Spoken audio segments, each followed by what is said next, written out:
What's up, y'all? It's Honest Movie Guy, and I'm back with day 25 of the 31 Days of Horror. Today, I want to review a movie I saw last night. Just came out. It is called Countdown, obviously made this year. I had high hopes for the movie. Didn't live up to it, and I'll let you know about it in this review. So, for those that have forgotten, this is how it works. First, I give you a synopsis of the movie, then I give you a spoiler-free review of the movie, and finally, I give you my honest rating and my honest recommendation. So let's jump in.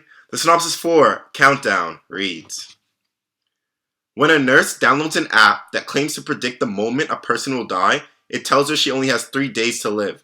With the clock ticking and a figure haunting her, she must find a way to save her life before time runs out. Alright, so the synopsis literally sums up what the movie's about. There's this app going around where if you download it, it tells you how long you have to live. And it turns out that the people that have not a lot of time to live, maybe a couple days or a couple hours, when their clock hits 0, they actually end up dying. So for me, I love this because I thought it was an original idea. It was relevant to society today because we're always on our phones, always downloading new apps. So I was really, really excited for this movie, and it just didn't live up to the hype. I'm going to start with the acting. I really liked the main characters.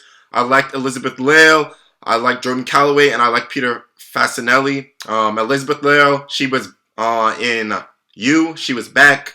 Jordan Calloway was in Riverdale, and Peter Facinelli, he was in Can't Hardly Wait, and obviously everyone knows him from being Carlisle in Twilight.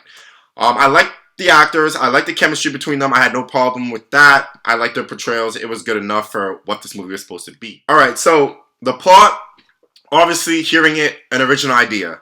So I was excited to see how it was going to get executed. And it started off really good. Had a couple scenes at the start, especially like a death. And it kind of got you going. And then a couple jump scares throughout early. So, you were engaged, interested to see how it was all going to, unfold.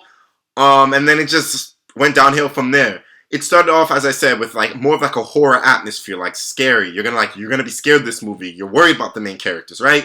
And then it started to try to add comedic elements with a store owner and a priest, and even some of the jokes between the main characters of Quinn and I think his name was Matt.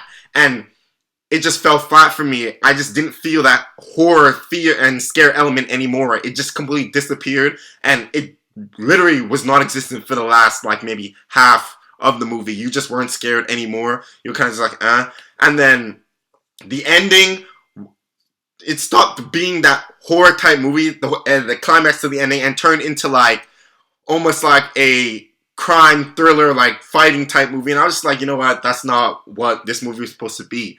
So I didn't like that. I felt like the movie could have encompassed more people in the sense that they could have had a bigger cast that was dying from this app rather than it focused on literally like 3 people in this movie. I felt like if they had more of a cast, it would have been better. The whole plot with the doctor and the main girl, Quinn, that was irrelevant. I didn't like it. They didn't need to do that. As I said, if they had a bigger cast, somebody else could have played that exact same role, and it would have felt better because they would have been closer to the main characters rather than it just being that little whatever relationship. So I didn't like that. The whole ghost or supernatural element, I kind of did like the backstory for it. It wasn't crazy great, but it was good enough. I did like they had a backstory for it. It was kind of scary looking, but at the same point in time, when it was really showed to us, the whole scare element of the film was already gone. So it was just like, But yeah. So IMDb gave this movie a 5.1. I'd give it like exactly that. As I said, it didn't know what it wanted to be. It started off as a horror movie and then just tried to be like a comedy movie and then have some horror in it and then be an action movie. Like it just didn't know what it wanted to be. It needed to like stick on the plan it had initially and would have been fine, but it didn't. Felt like, as I said, that whole subplot with the doctor and Quinn was just irrelevant. Didn't need to happen. I didn't like that all the deaths were pretty much off screen. I understand this is a PG-13 horror movie. You're not expecting much, but still, they could have shown us some deaths. They did show us kind of one, but at the same point, it was still off screen, so I can't rate it for that. But it has some decent acting, and the idea is somewhat original, so I give it points for that. So, as I said, this movie is worth its rating of a 5.1. It is watchable, but not the greatest movie. So I recommend you guys, don't go see Countdown in theaters. I wish I didn't. I'd have my money right now. It's a decent horror movie for you to watch, but it is not worth spending, I don't know, $15 to $17 to go see a mediocre horror movie that you could otherwise wait till it comes out online. When you're bored, just be like, you know, screw it, I'm just going to watch this. So that's it for this video.